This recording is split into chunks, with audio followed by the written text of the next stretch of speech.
Pedro 1, versículo 17. Da outra oportunidade, nós paramos no versículo 16. E nesta noite, quero focar nossa atenção aqui no versículo 17 e fazer algumas considerações, mais meditações com os irmãos e irmãs.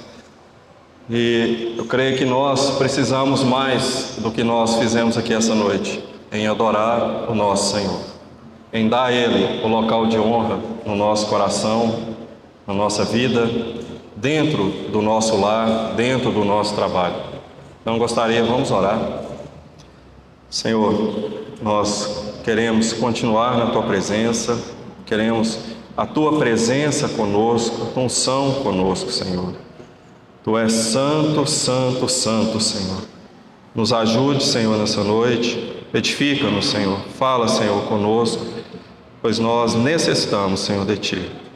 Ó, Senhor, Tu és tão maravilhoso, Senhor, nas nossas vidas, sobre nós, nos nossos corações, e tão grande salvação que o Senhor nos deu, Senhor.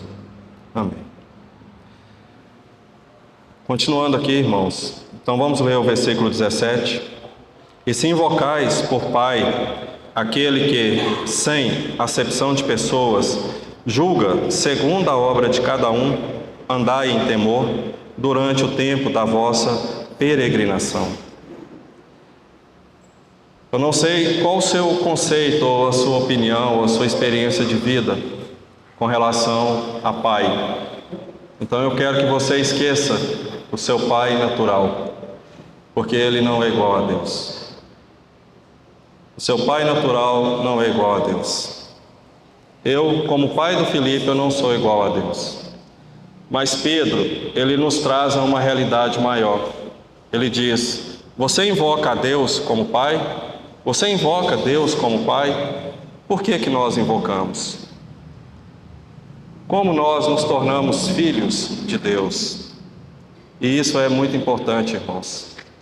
A palavra ela é tão cuidadosa ao trazer essa realidade para nós, porque foi através do ato que o Senhor Jesus fez na cruz que nós recebemos o poder de sermos filhos de Deus. E hoje nós não conseguimos ver totalmente o que isso significa para nós, o ser filho de Deus. Mas eu creio que Deus ele fica muito satisfeito, muito feliz conosco, por causa do Senhor Jesus. Mas temos uma pergunta: você está feliz com o Senhor Jesus? O Senhor Jesus tem se revelado a você da mesma forma que quando você lê a palavra? Porque quando Ele trouxe a realidade para nós, vamos ver lá em João capítulo 1, Evangelho de João capítulo 1. Conferir é melhor do que citar. João 1.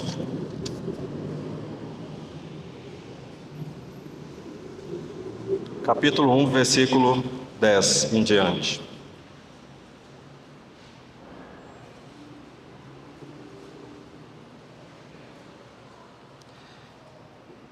Um 10. Estava no mundo, e o mundo foi feito por ele, e o mundo não o conheceu.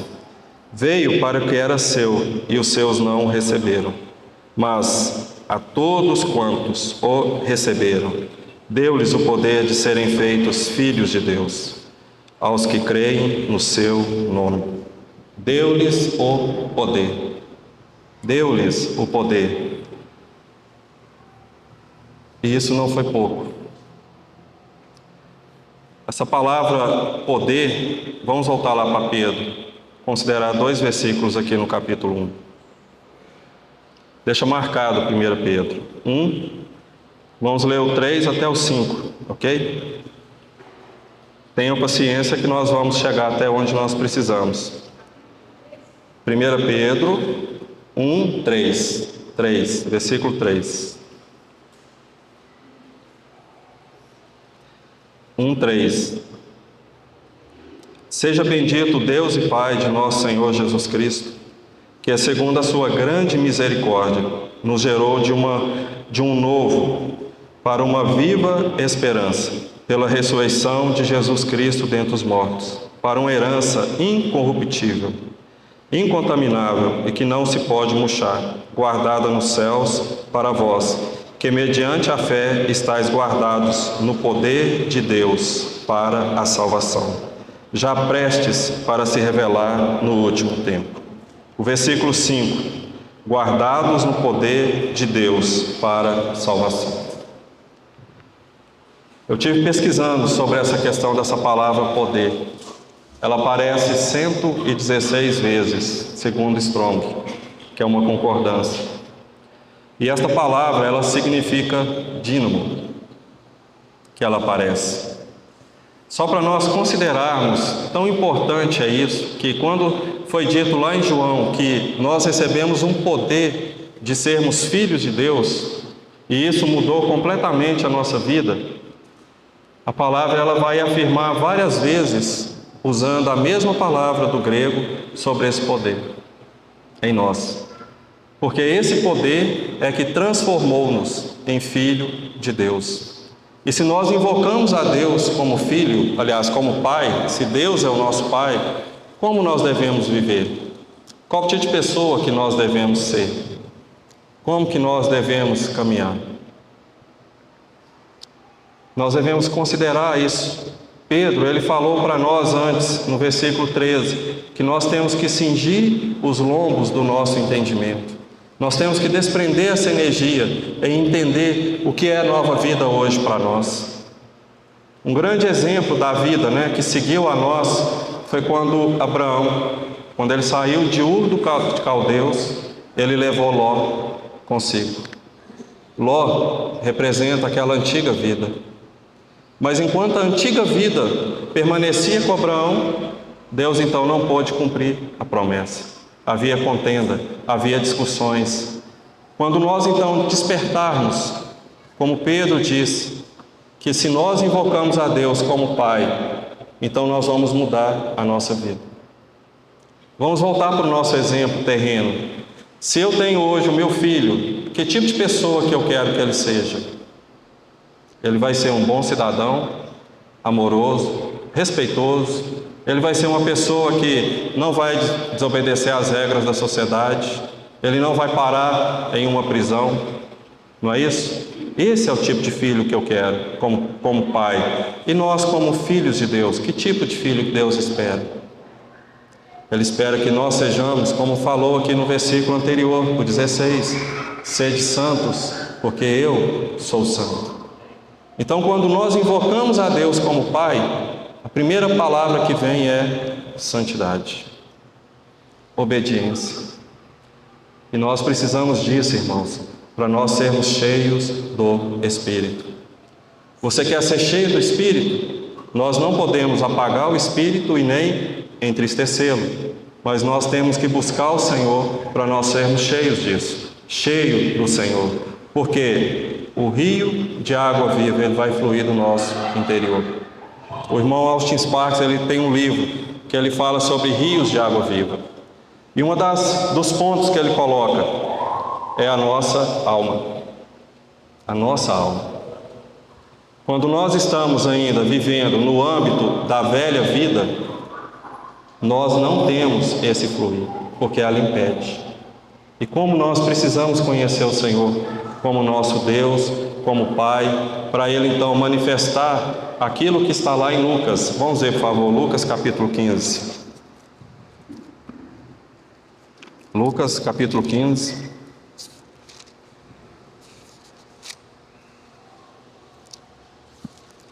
Quero considerar só alguns pontos aqui na parábola do filho pródigo.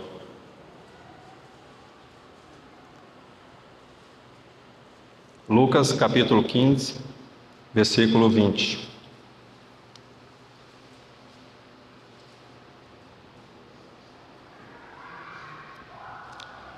E levantando-se, foi para seu pai, e quando ainda estava longe, viu-o seu pai, e se moveu de íntima compaixão, e correndo, lançou-lhe ao pescoço e o beijou. E o filho lhe disse: Pai, pequei contra o céu e perante ti. Já não sou digno de ser chamado teu filho. Mas o pai disse aos seus servos: Trazei depressa a melhor roupa, e vesti-lhe, e ponde-lhe um anel no dedo, e sandálias nos pés. E trazei o bezerro cevado, e matai-o, e comamos e alegremo-nos. Eu creio, irmãos, que esta parábola deveria ser chamada o pai do filho pródigo, porque a ênfase maior é no pai.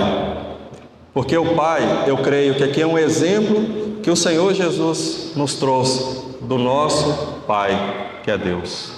Você conhece Deus como Pai dessa forma? De olhar você longe, Ele mesmo, correr na sua direção, te abraçar, te beijar, te receber, falar: venha, que eu ainda tenho presentes para você, eu ainda tenho a melhor roupa para te dar, eu não te dei a melhor roupa, eu tenho um anel para te colocar no dedo, eu tenho uma sandália para te colocar nos pés, e eu ainda tenho o bezerro cevado que eu preparei. Você tem essa experiência, irmãos? Eu creio que nós deveríamos ter essa experiência. Porque se nós invocamos a Deus como Pai, e o Senhor Jesus mostrou que Deus, nessa parábola, tem esse coração para nós, então nós deveríamos desfrutar melhor dele. Deveríamos gastar um pouquinho mais de tempo na nossa vida com o nosso Pai, com o nosso Pai Celestial. Porque é isso que Pedro está falando. Pedro não conhecia a Deus como Pai, irmãos. O Senhor uma vez discutiu com os judeus. Ele disse: se vocês tivessem a Deus como Pai, vocês iriam me ouvir. Vocês iriam ouvir. Eles disseram: nós não somos bastardos, nós temos sim um pai que é Deus. Ele falou: não, o vosso pai é o diabo. Pedro estava junto, ouvindo essa palavra. Então o entendimento dos judeus naquela época estava errado com relação ao Pai, a relação de Deus. Mas o Senhor Jesus, nessa parábola, Ele nos fala algo que nós não conhecíamos. Nós não conhecíamos Deus dessa forma. Porque aqui a graça ainda, ela está a nosso favor.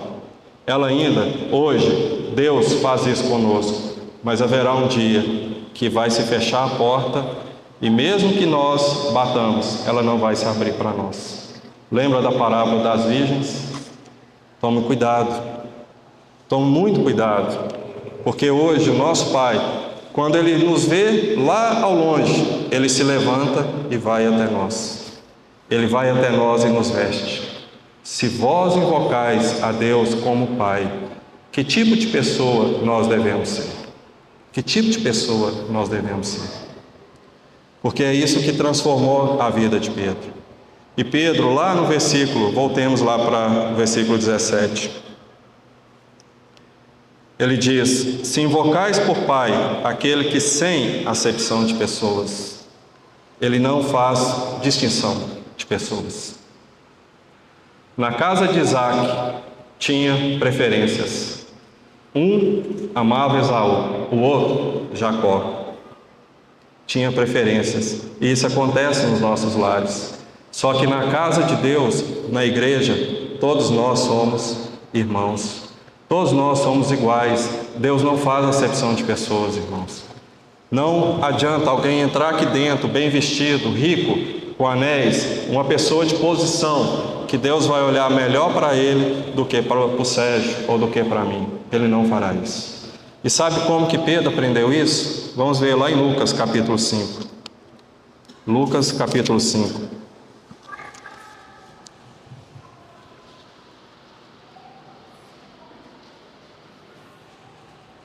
Versículo 8. Lucas 5, versículo 8.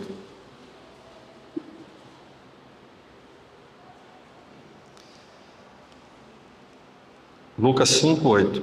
E vendo isto, Simão Pedro prostrou-se aos pés de Jesus, dizendo: Senhor, ausenta-te de mim, que eu sou um homem pecador, Pois que o espanto se apoderara dele e de todos que com ele estavam, por causa da pesca de peixe que haviam feito. Atos 10.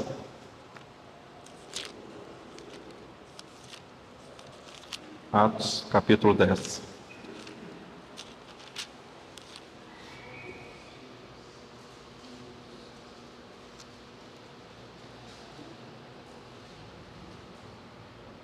Atos 10, versículo 33 e 34.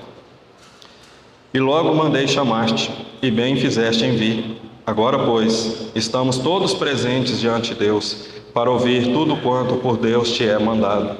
E abrindo Pedro a boca, disse: reconheço por verdade que Deus não faz acepção de pessoas.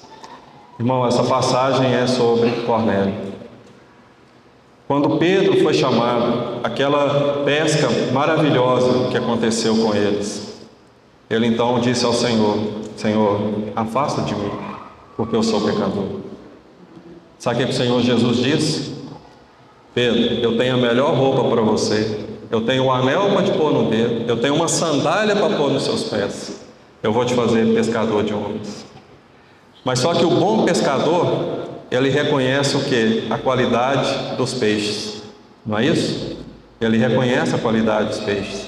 E o que Pedro fez? Ele reconheceu que na casa de Cornélio, que aquelas pessoas que estavam lá, Deus não fez acepção de pessoas.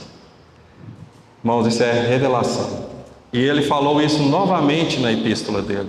Você acha que isso foi sem importância para Pedro? Não foi. Ele reconheceu que quando o Senhor o chamou, o separou, ele se sentia rejeitado pela sociedade. E o Senhor o tomou e falou: Pedro, você vai ser um pescador de homens. O Senhor já deu para ele o ministério. Pedro recebeu as chaves. E você, e nós, o que nós recebemos? Nós recebemos muitas coisas. Tudo por filiação. E Pedro reconheceu isso tanto que ele disse: olha, Deus, ele não faz acepção de pessoas, porque nós o invocamos como Pai.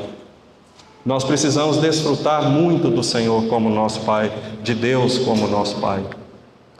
Se nós pegarmos a vida de Abraão e nós olharmos item a item como que Deus trabalhou na vida dele, Deus falou assim para Abraão: Abraão, anda na minha presença e você vai ser perfeito. Eu sou Deus Todo-Poderoso.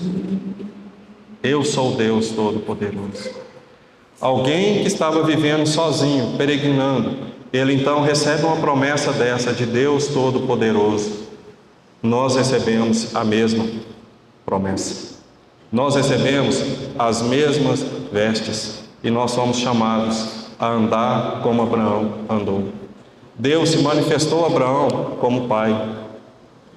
Peça ao Senhor realmente para Ele manifestar isso para você sentir a filiação de Deus, Deus te acolhendo, Deus te abraçando, Deus te recebendo, porque nós somos da família de Deus.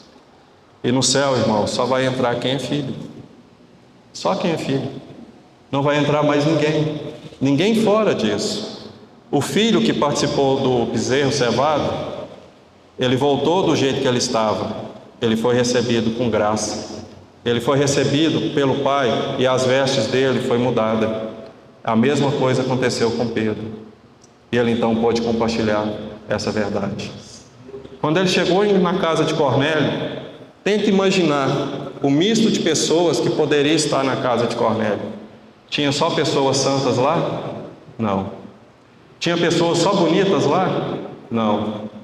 Tinha só moços velhos ou só crianças? Não. Tinha todo tipo de pessoas. E o que Pedro falou? Reconheço por verdadeiro que Deus não faz acepção de pessoas. Você já se sentiu como fora, excluído dentro da igreja? Como se Deus fizesse acepção de pessoas? Eu te digo que isso é certo. Ora ao Senhor. Peça ao Senhor para te mostrar o quão importante você é pela obra do Senhor Jesus. Porque Deus, Ele nos deu esse poder em Cristo. E muitas vezes, talvez alguém possa ter se sentido, mas não se sinta. Talvez alguém que está em casa, machucado, ferido, saiba que na casa do Pai tem uma roupa nova, tem um anel para pôr no dedo, tem uma sandália para colocar nos pés, tem um novo caminhar para você. Lembre-se que na casa do Pai há graça. Há misericórdia, há pão, há abrigo, há salvação, há socorro. Não se esqueça disso, porque é isso que a palavra nos ensina. ela não nos ensina diferente.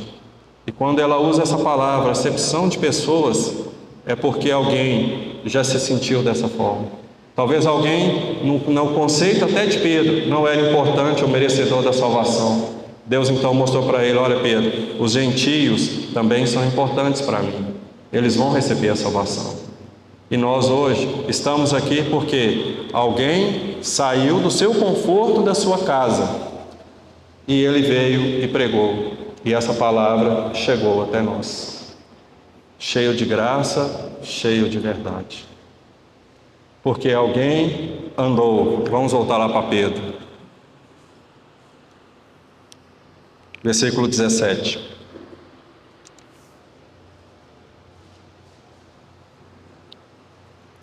E se invocais por Pai aquele que sem acepção de pessoas julga segundo a obra de cada um.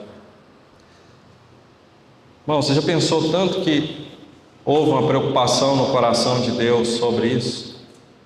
Porque constantemente nós ouvimos falar sobre julgamento, sobre o juízo que virá, sobre nós prestarmos conta. Eu creio que não é para nós andarmos de qualquer jeito, para nós sermos cuidadosos. Vocês viram o terremoto que aconteceu no Marrocos esses dias? Na Líbia? Aqui no Brasil? O que é isso, irmãos? São advertências para nós. Nós precisamos ser inteligentes, sábios, pegar a palavra e colocar ela em prática nas nossas vidas, nos dias atuais, para nós vermos que o Senhor ele está cumprindo a palavra dele dia a dia. Mas haverá um momento que, como João escreveu lá no Evangelho, no último capítulo, o Senhor estará na praia. E onde que os discípulos estavam? No barco, no alto mar. E o Senhor grita para eles e diz: tens aí alguma coisa? E eles disseram: é o Senhor. Pedro então pulou no mar, nadou. Como que o Senhor estava esperando os discípulos na praia? Tinha uma brasa e tinha ali peixe. E o que o Senhor falou para Pedro? Pega um pouco dos peixes que vocês apanharam e traga. Lá fala que tinha acho que 153 grandes peixes. Vamos colocar entre 800 gramas e 1 quilo os peixes. Quantos quilos que Pedro puxou? Sozinho. Um pescador reconhece a qualidade dos peixes. Um bom pescador. E o interessante é que a palavra registra que, porque eram tantos, as redes não se rompiam. Eu vejo isso uma figura tão maravilhosa do Senhor entrando no reino conosco. O que o Senhor prometeu? Que a ceia ele não beberia mais até que ela se cumprisse onde? No reino. E o Senhor já estava ressuscitado, irmãos. Você tem alguma coisa do Senhor? O Senhor ele vai receber algo de você quando você encontrar com Ele novamente. Quando o Senhor te chamar, falar: tens aí alguma coisa para mim? Nós como uma noiva do Senhor. Porque nós vamos passar por um julgamento. Paulo, ele nos adverte sobre isso. Romanos capítulo 14. Romanos capítulo 14.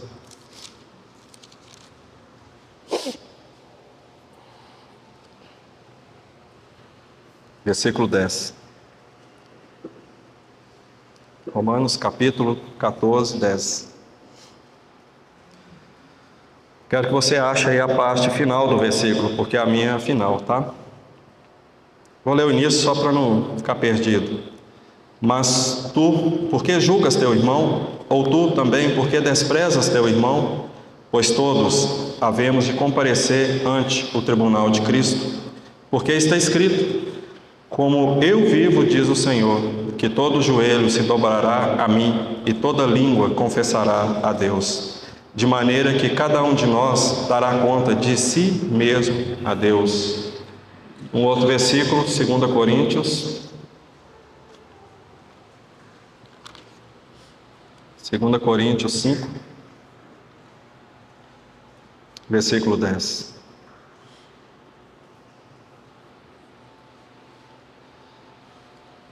2 Coríntios 5, 10. Porque todos devemos comparecer ante o tribunal de Cristo, para que cada um receba o que tiver feito por meio do corpo, ou bem ou mal. Assim que, sabendo o temor que se deve ao Senhor, persuadimos os homens à fé. Mas somos manifestos a Deus, e espero que nas vossas consciências sejamos também manifestos.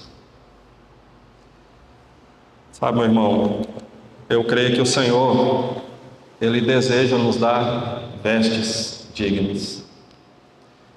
O Natal já tem falado sobre isso, sobre tribulação, sobre provações, como que nós estamos passando, tantas coisas que têm nos sobrevindo. Qual é o proveito que você tem tirado? Você consegue ver o Senhor como Pai? Nesse final de tudo, nós somos capazes de perceber, porque nós vamos comparecer perante o Senhor. Nós todos vamos estar diante dele e vamos prestar contas. Pedro, naquele momento que o Senhor estava na praia, o Senhor perguntou para Pedro: Pedro, tu me amas? Tu me amas? Tu me amas? É o que realmente o Senhor esperava ouvir de Pedro. Sim, Senhor, eu te amo. Então apacenta as minhas ovelhas. Até chegar ao final, Pedro foi restaurado a comunhão. E Pedro, quando ele seguiu o Senhor, ele foi restaurado também em ser um seguidor de Cristo. Porque ele estava seguindo ao Senhor. E ele pôde tão especificamente, irmãos, chegar nesse ponto e dizer: nós vamos ser julgados. Pedro, ele foi julgado pelo Senhor naquele exato momento. Mas o julgamento que Pedro passou foi o julgamento do amor. Ele foi restaurado, restabelecido de novo pelo Senhor. E eu creio que todas as vezes que o Senhor nos chama, após essa tribulação, essa angústia, quando nós passamos, é para nós sermos restaurados novamente ao amor. Novamente voltarmos para a casa do nosso Pai. Porque naquele dia que aqui está falando, nós vamos dar conta do bem ou do mal. Pena que quando Satanás enganou Eva, ele disse que eles conheceriam o bem e o mal. Mas qual foi a característica que prevaleceu na vida do homem? O mal. O mal prevaleceu, infelizmente. Então, para que o homem conhecesse o bem e o mal, ele teve o mal maior na vida. E isso veio passando para nós.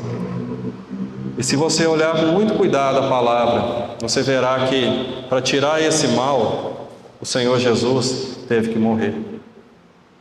O Senhor teve que morrer por nós.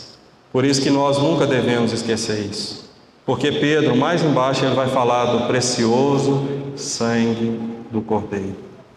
E antes de entrar nisso, eu quero deixar esse versículo claro para nós atentarmos para as nossas vidas perante o nosso Pai, perante o nosso Senhor, para que nós novamente, tenhamos o mesmo pensamento desse filho pródigo: na casa de meu Pai tem.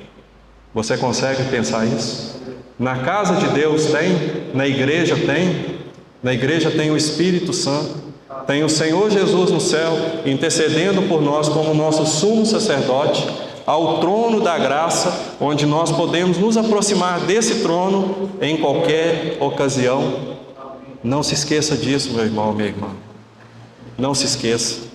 Na casa do nosso Pai tem. Não sejamos como o filho que ficou, que também era pródigo, que ele não queria entrar e não queria receber os nossos irmãos. Lembre-se disso, para nós não assumirmos esse juízo que Paulo está falando aqui. Nós devemos receber, devemos acolher e tomar cuidado, porque somente o nosso Pai, Ele pode nos dar a roupa adequada. Somente o nosso Pai pode nos dar o anel que vai representar o brasão da nossa família. Somente o nosso Pai sabe o número que você calça. Ele sabe até quantos cabelos você tem na cabeça. Ele está numerado de 1 a bilhões, se você soubesse a quantidade. Lembre-se o cuidado que o nosso Pai tem conosco.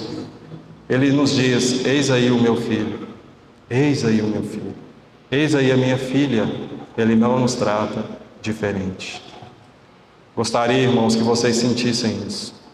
Gostaria que vocês percebessem essa importância de ser filho de Deus. Porque quando você sair do mar, da grande tribulação ou da morte, e encontrar o Senhor na praia do outro lado, você terá alimento, você terá o amor, você terá a acolhida do Pai. Porque é Ele que vai nos conduzir. Hebreus, ele nos diz: eis aqui estou e os filhos que Deus me deu. Ele vai nos apresentar ao Pai.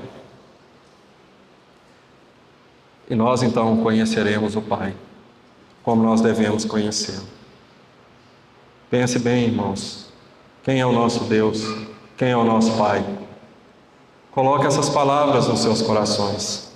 Se você invoca a Deus por Pai, saiba, Ele não faz acepção de pessoas. Ele te recebe, em qualquer momento, em qualquer hora, em qualquer circunstância. Ele atenta para você. Ele está olhando para nós nesse momento. Ele está nos guiando, nos segurando. Nós estamos diante dele nesse momento. E ele sabe o que é que se passa conosco. Aquele pai da parábola, quando o pai olhava para o caminho, é como se o pai fosse lá no coração do filho e sentisse: o meu filho não está bem. Quando ele viu o filho ao longe, ele não esqueceu o andado do filho. Ele reconheceu o filho pelo andado. E o que ele fez? Ele se levantou e correu e foi até o filho. Você conhece seu filho pelo andado? Você conhece o seu filho? Quando no meio de muitos pais ele grita: pai, todos os pais olham. Mas se ele chamar pelo nome, só você vai olhar. Se tiver outro André, os dois Andrés vão olhar, né? Mas é assim que é o nosso Pai, irmãos. E Pedro, ele aprendeu isso de uma forma muito maravilhosa, andando com o Senhor. Ele viu quem era o Senhor. Ele viu que ele era pecador. Ele não podia estar aos pés do Senhor.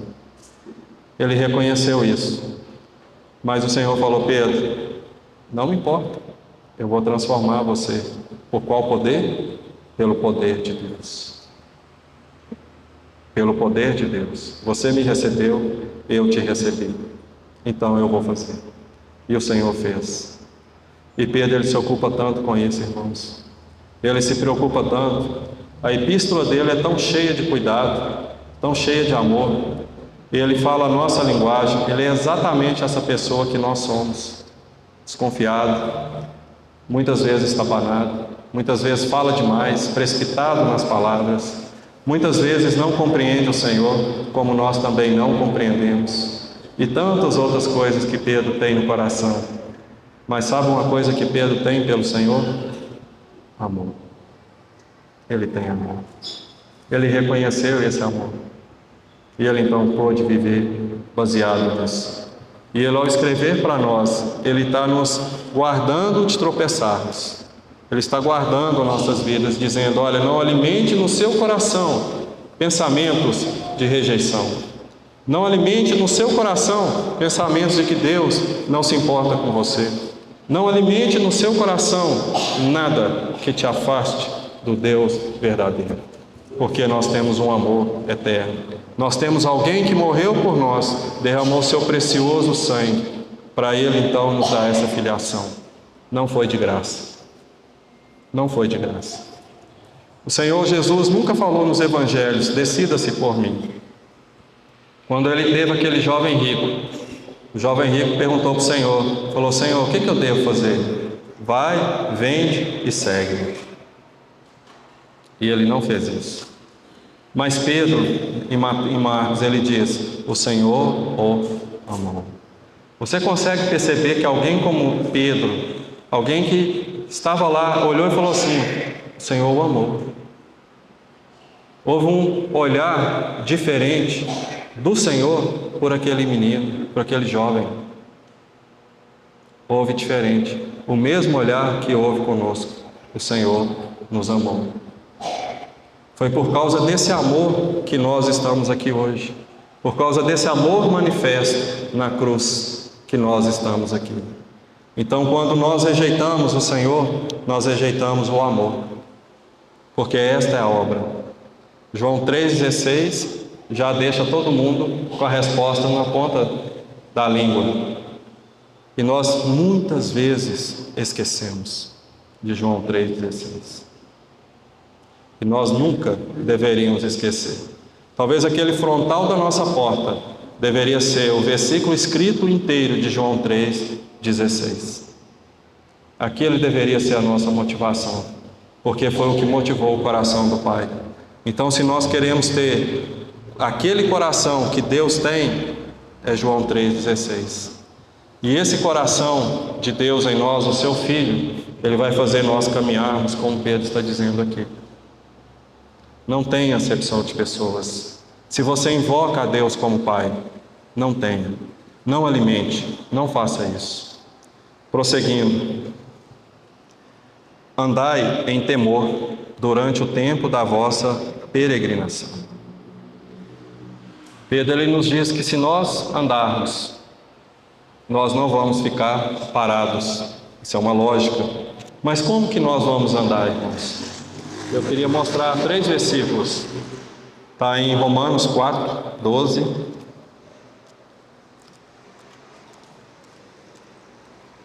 Romanos 4, versículo 12. Vou pegar aqui uma parte só do versículo. Como que nós devemos andar? 4:12 de Romanos. E foi pai da circuncisão, daqueles que não somente são da circuncisão, mas que também andam nas pisadas daquela fé que teve nosso pai Abraão. Só essa parte que eu quero pegar. Mas que também andam nas pisadas daquela fé que teve nosso pai Abraão. Outro versículo, 2 Coríntios 12.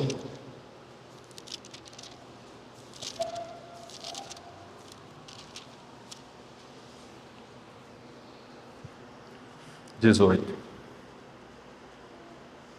12, 18. E roguei a Tito, e enviei com ele um irmão. Porventura Tito se aproveitou de vós? Não andamos, porventura, no mesmo espírito? Não sobre as mesmas pisadas? Mais um versículo. Salmo 85. Salmos 85. Versículo 13. Salmo 85, versículo 13.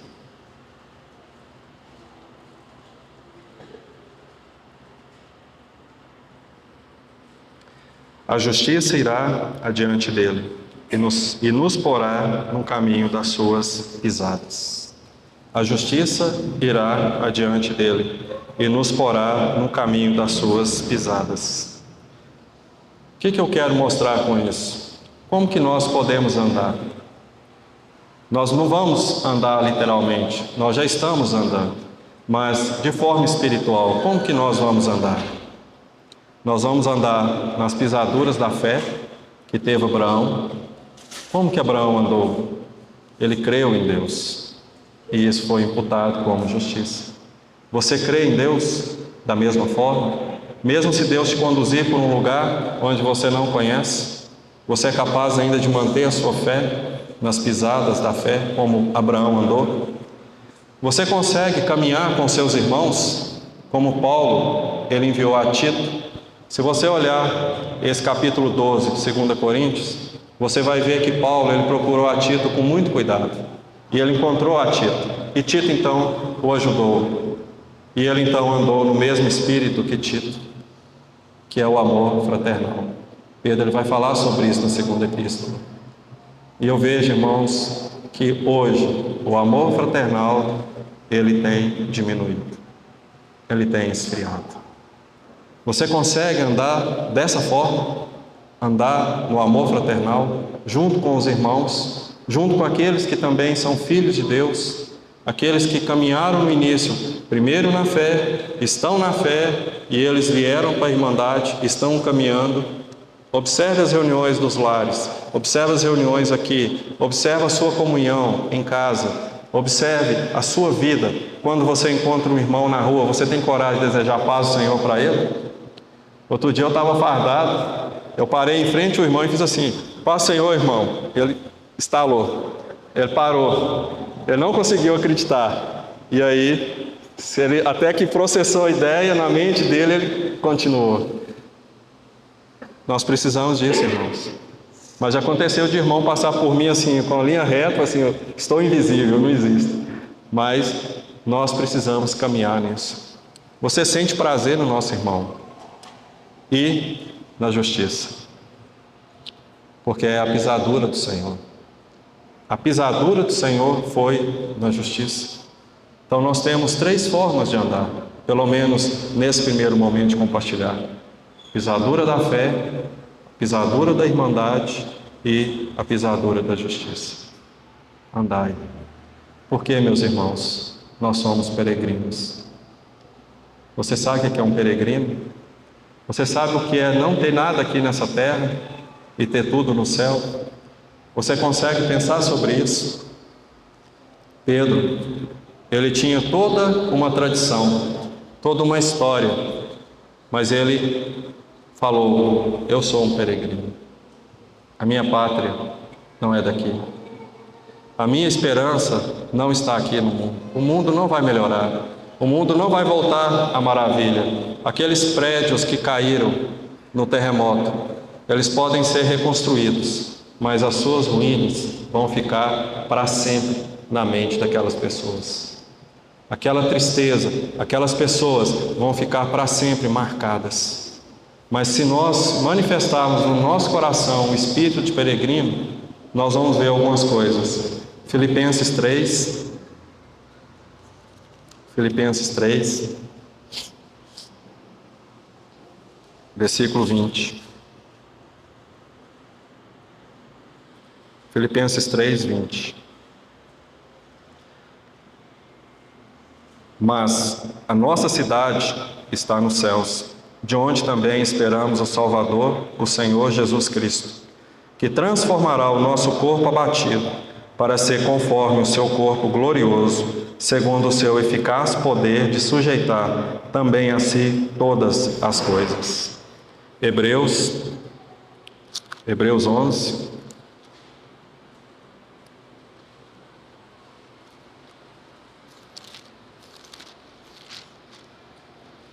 Hebreus 11, versículo 13.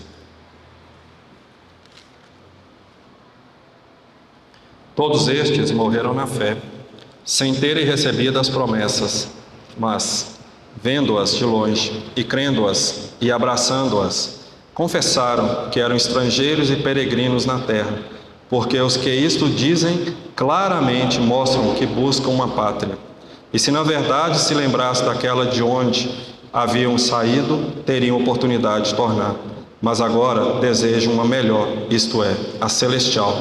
Por isso também Deus não se envergonha deles, de se chamar seu Deus, porque já lhes preparou uma cidade.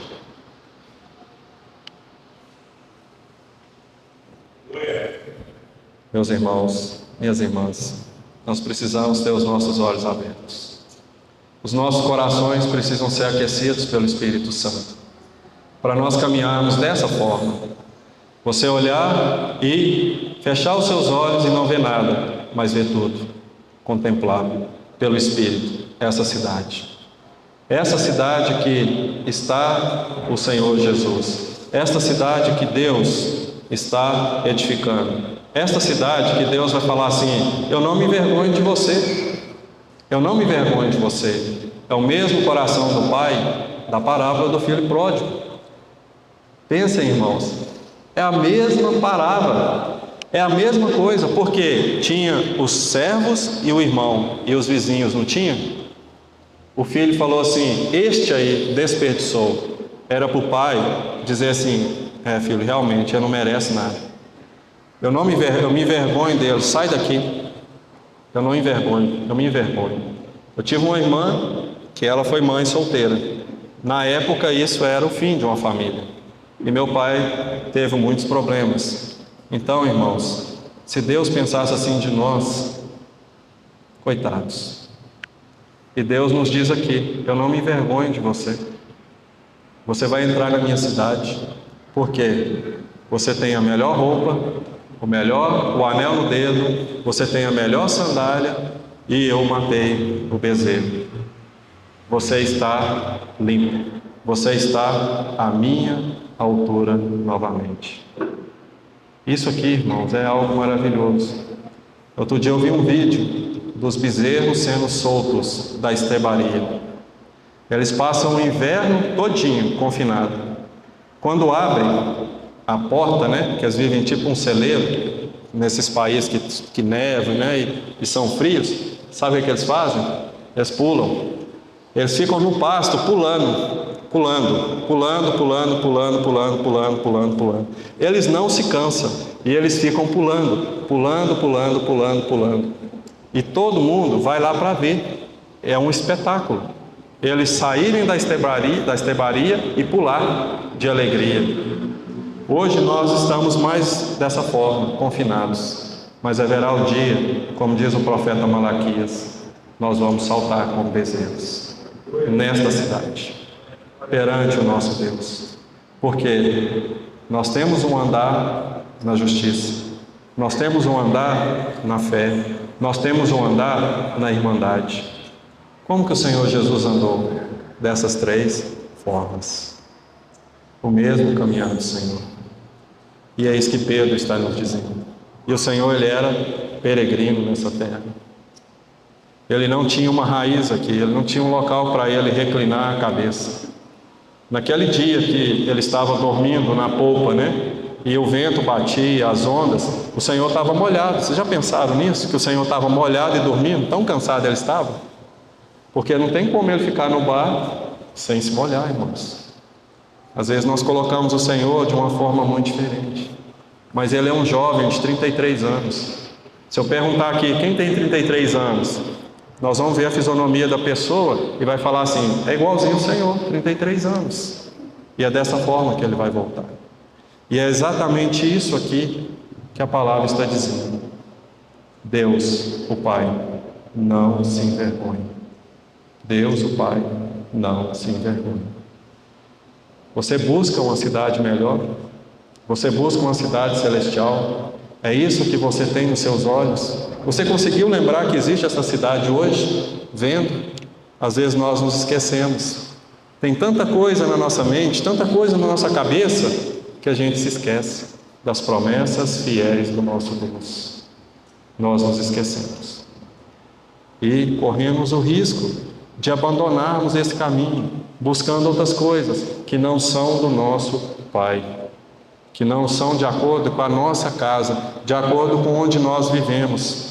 Nós nos esquecemos, nós perdemos Ele de vista.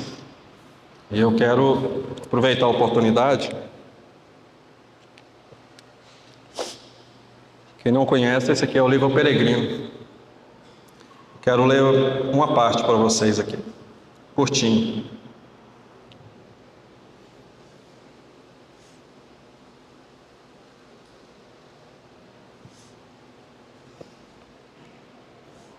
Aqui já é quando o cristão ele chega na cidade celestial. Ao ouvirem estas palavras, os músicos quando iam chegando à porta, eis que uma multidão das hostes celestiais saiu ao seu encontro, perguntando: quem são estes e de onde vieram?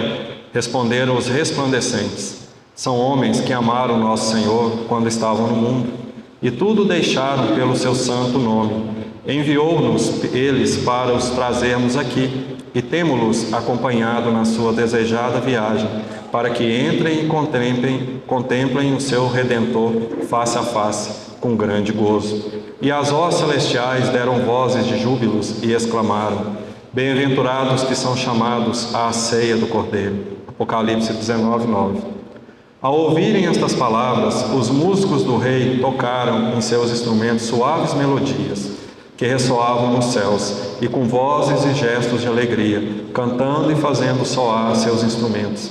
Saudaram 1.000 vezes aos que vinham do mundo. Puseram-se uns à direita, outros à esquerda, uns adiante, outros atrás, como para os acompanhar e perseverar nas regiões superiores, enchendo os espaços de sons melodiosos, de modo que parecia que o próprio céu tinha vindo recebê-los. Era a marcha triunfal mais formosa que se tem visto. Tudo indicava a 2 peregrinos quão bem-vindos eram à cidade e com quanta alegria eram recebidos. Já a avistavam, já ouviam os alegres repiques de todos os sinos que saudavam a sua chegada. Oh, que pensamentos tão alegres e arrebatadores lhes acudiam ver o júbilo da cidade, a companhia que iam gozar e para sempre, que língua ou que pena poderiam exprimi-los. Ei-los chegado à porta da cidade, sobre a qual viram gravadas com letras de ouro as seguintes palavras: Bem-aventurados aqueles que lavam as suas vestimentas no sangue do Cordeiro, para terem parte na árvore da vida e para entrarem na cidade pelas portas. Apocalipse 22, 14. Se você não conhece esse livro, leia. Essa era a experiência que John Bunyan teve num sonho. Que ele se torne real nas nossas vidas.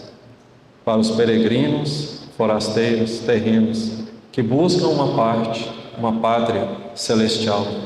Aqueles que irão ouvir de Deus: eu não me envergonho de vocês. O Senhor nos abençoe.